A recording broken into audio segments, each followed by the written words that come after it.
क'क्राझार जिल्ला दुलाराय सान्थालि फरायसा आफादनि हेफाजाब आरो मिरु दुलाराय सान्थालि फरायसा आफादनि दैदेननायाव दुलाराय सान्थालि फरायसा आफाद सुंद'यै आसुनि 20थि बोसोरारि जथुम्मा हाबाफारिया दिनै जोबनानै थाङो। बे हाबाफारिखौ क'क्राझार जिल्ला गसाइगाव महकुमानि सिङाव थानाय खासियाबारि आर'नाइ गेवलां गेलेग्रा फोथाराव थांनाय 25, 26 आरो 27 अक्ट' मार्चआव सानथामनि हाबाफारि लानानै खुंफुंनाय जादों।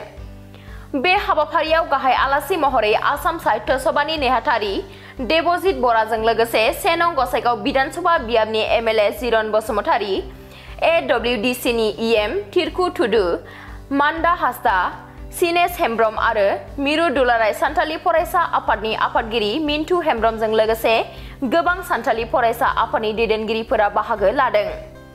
मख'नो गोनांदि हाबाफारियाव बाहागो लानानै एमएलए जिरन बसुमतारीया बिटिआर ओनसोलनि गासै 26 हारि माहारिखौ लानानै हारि माहारि बासियालासे खौसेयै गोसारनायनि हाबा मावगोन आरो बिटिआरनि गाहाय मावफुं सोद्रोमा प्रमद बर' बिथाङा बेखौ लानानै हाबा मावगासिनो दं होननानै फोरमायदों।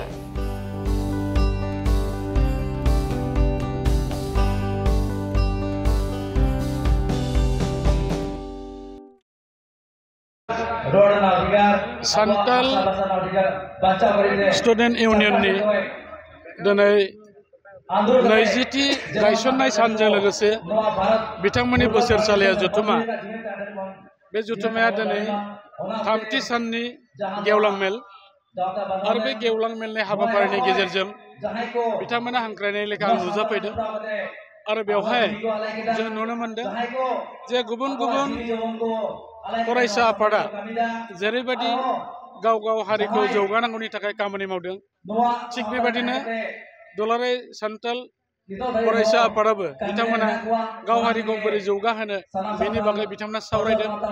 लोगोसेयैनो बिथांमोनहा बे सावथाल जातिखौ गोजौआव लांनो थाखाय गावसिनि जे समस्याफोर दङ बे समस्याफोरखौ सरकारनाव बिथांमोना नारसिननानै समाधान खालामजानायखौ बिथांमोना लुबैदों।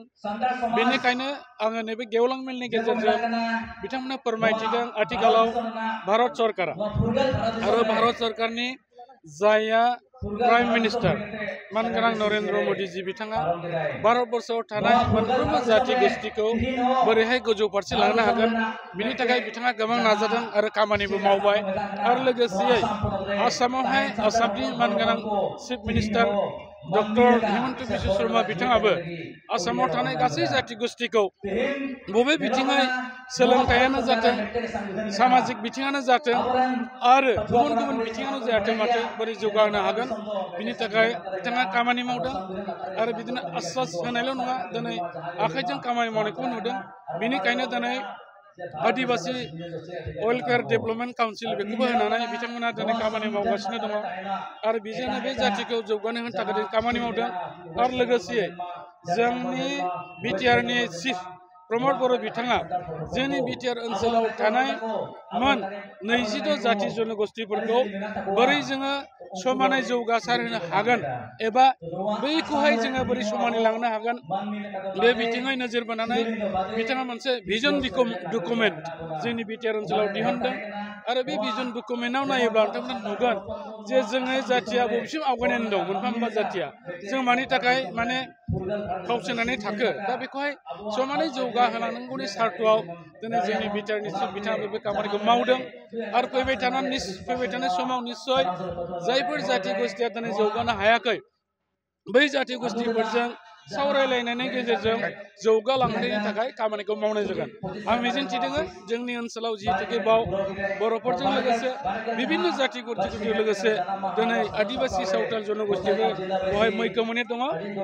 जोङो खौसेयैनो खामानि मावगोन आरो ओनसोलाव जोङो गोजोननायखौ लाखिनो थाखाय बयजोंबो जे बिदा फंबायनि जे भातृत्व भाब बेखौ लाखिनानै जों खामानि मावनो नाजागोन। সান্থাল ছাত্ৰ সন্থাৰ 20তম প্ৰতিষ্ঠা দিৱস আৰু কেন্দ্ৰীয় বাৰ্ষিক অধিৱেশনৰ উপলক্ষে আজি তৃতীয় দিন আৰু তৃতীয় দিনৰ মুকলি সভা অনুষ্ঠিত হৈছে। আৰু আজিৰ এই মুকলি সভাত আমাৰ বিভিন্ন জনগোষ্ঠীয় প্ৰতিনিধিৰ লগতে গোসাইগাঁও বিধানসভা সমষ্টিৰ বিধায়ক জিৰণ নাৰ্জাৰীয়ে অংশগ্ৰহণ কৰিছিল। আৰু আমাৰ মাজত অংশগ্ৰহণ কৰি আজি অতিথি হিচাপে অসম সাহিত্য সভাৰ প্ৰধান সম্পাদক দেৱজিত বৰা ডাঙৰীয়া লগতে আমাৰ আদিবাসী ৱেলফেয়াৰ এণ্ড ডেভেলপমেণ্ট কাউন্সিলৰ উপাধ্যক্ষকে ধৰি EM সকলে আজি এই অনুষ্ঠানত অংশগ্ৰহণ কৰিছে। তেতিয়া আজিৰ এই অধিৱেশনৰ জৰিয়তে আমি এটা বাৰ্তা দিব বিচাৰোঁ যে সদৌ চাওতাল ছাত্ৰ সন্থাৰ যোৱা 2005 চনৰ 26 মাৰ্চ তাৰিখে এই গোসাইগাঁও মহকুমাৰ হাৰাপুতাত জন্ম লাভ কৰিছিল আৰু আজি তেওঁলোকৰ 20 বছৰ সম্পূৰ্ণ কৰিলে। আৰু এই 20 বছৰ উপলক্ষে আজি আমি কোকৰাঝাৰ জিলাৰ খাচিয়াবাৰী আৰণাই ফিল্ডত আমি 3 দিনীয়া বৰ্ণাঢ্য কাৰ্যসূচী আয়োজন কৰিছিলোঁ। আৰু এই কাৰ্যসূচীত আমি বিশেষকৈ অসমত বসবাস কৰা চাওতালসকলৰ যিখিনি সমস্যা সেই সমস্যাসমূহ আমি আলোচনা কৰিছোঁ আৰু আলোচনাৰ প্ৰতিনিধি সভাত আলোচনাৰ ঠাই পাইছিল। আৰু আলোচনা মৰ্মে আমাৰ সিদ্ধান্ত হৈছে যে অসমত বসবাস কৰা চাওতাল জনগোষ্ঠীৰ লোকসকলে যেতিয়ালৈকে অনুসূচিত জনজাতিৰ মৰ্যাদা লাভ নকৰে তেতিয়ালৈকে তেওঁলোকৰ যি সংগ্ৰাম চলি আছে সেই সংগ্ৰাম অব্যাহত থাকিব। তাৰ লগত আমি নতুনকৈ আৰু কাৰ্যসূচী সংযোগ কৰিছোঁ যে আমি এপ্ৰিল মাহৰ শেষৰ ফালে আমি অসমৰ জোন ৱাজত আমি বৃহৎ গণসমাৱেশ আয়োজন কৰিম আৰু চৰকাৰৰ প্ৰতি আমি হেঁচা প্ৰয়োগ কৰিবলৈ চেষ্টা কৰিম যে অসমত বসবাস কৰা চাওতালসকলক বিধানসভা 2026 চনৰ বিধানসভা নিৰ্বাচনৰ আগে যাতে তেওঁলোকক জনজাতিৰ মৰ্যাদা প্ৰদান কৰে। আৰু নহ'লে কিন্তু 2026 চনৰ তেওঁলোকে বৃহৎ প্ৰত্যাহ্বানৰ সন্মুখীন হ'ব লাগিব। আৰু আমি ইয়াৰ জৰিয়তে আজি এই মুকলি সভাৰ থলীৰ পৰা আমি অসম চৰকাৰৰ প্ৰতি এটা আহ্বান জনাইছোঁ যে নতুন শিক্ষাবৰ্ষৰ পৰা যিহেতুকে এপ্ৰিলৰ পৰা নতুন শিক্ষাবৰ্ষ হ'ব আৰু নতুন শিক্ষাবৰ্ষত কাৰ্বি, দেউৰী, মিচিং, তিৱা লগতে চাওতালী ভাষাকো পাঠ্যক্ৰমৰ অন্তৰ্ভুক্ত কৰিছে যে নতুন শিক্ষাবৰ্ষ আৰম্ভ হ'ব। আৰু ইতিমধ্যে পাঠ্যপুথি প্ৰস্তুত হৈছে যদিও চাওতালী ভাষা শিক্ষক নিযুক্তিৰ ক্ষেত্ৰত আজিলৈকে কোনো ধৰণৰ প্ৰক্ৰিয়া আৰম্ভ হোৱা নাই। তো এই প্ৰক্ৰিয়াটো ত্বৰান্বিত কৰিবৰ কাৰণে অসম চৰকাৰৰ মাননীয় মুখ্যমন্ত্ৰীৰ লগতে শিক্ষা মন্ত্ৰীকো আমি আহ্বান জনাইছোঁ যে যিটো নিযুক্তি প্ৰক্ৰিয়া চাওতালী বিষয় শিক্ষক যিটো নিযুক্তি প্ৰক্ৰিয়া সেই নিযুক্তি প্ৰক্ৰিয়াটো মানে ত্বৰান্বিত কৰিব লাগিব। তেতিয়াহে চাওতালী ছাত্ৰ ছাত্ৰীসকলে তেওঁলোকে শৈক্ষিক দিশত আগবাঢ়ি যাব পাৰিব। দেখা গৈছে যে নিশ্চয় তেওঁলোকৰ যদি সদয় ভাৱ নথকা কাৰণে আচলতে আজি আমাৰ সমস্যাবিলাক তেওঁলোকে পিঠি দি আহিছে আৰু তেওঁলোকৰ আমাৰ সমস্যাৰ প্ৰতি সদায় অনীহা প্ৰকাশ কৰি আহিছে। আৰু সেই অনীহা কিন্তু এদিন যেতিয়া ক্ষোভ হিচাপে পৰিণত হ'ব কিন্তু সেই যেতিয়া ক্ষোভ হিচাপে পৰিণত হ'ব তেতিয়া কিন্তু আমি তেতিয়া যি চৰকাৰৰ প্ৰতি কিন্তু বৃহৎ প্ৰত্যাহ্বানৰ সৃষ্টি হ'ব। তো যেতিয়ালৈকে এই ক্ষোভ সৃষ্টি নোহোৱাৰ আগতেই সময় থাকোঁতেই চৰকাৰে যদি এই সমস্যা সমাধানৰ ক্ষেত্ৰত যদি ইতিবাচক পদক্ষেপ লৈ পেলাই এই জনগোষ্ঠীটোৰ যিখিনি প্ৰাপ্য অধিকাৰ সাংবিধানিক আমি কোনো বাহিৰৰ অধিকাৰ বিচৰা নাই, সংবিধানে দিয়া অধিকাৰ সংবিধান প্ৰদত্ত অধিকাৰ যদি সংবিধান প্ৰদত্ত অধিকাৰে তেওঁ দিব নোৱাৰে তাৰ সুবিধাই যদি আমাক প্ৰদান কৰিব নোৱাৰে তেনেহ'লে আমাৰ সংবিধানত অধিকাৰ দিয়াৰ কোনো মূল্যই নাথাকিব।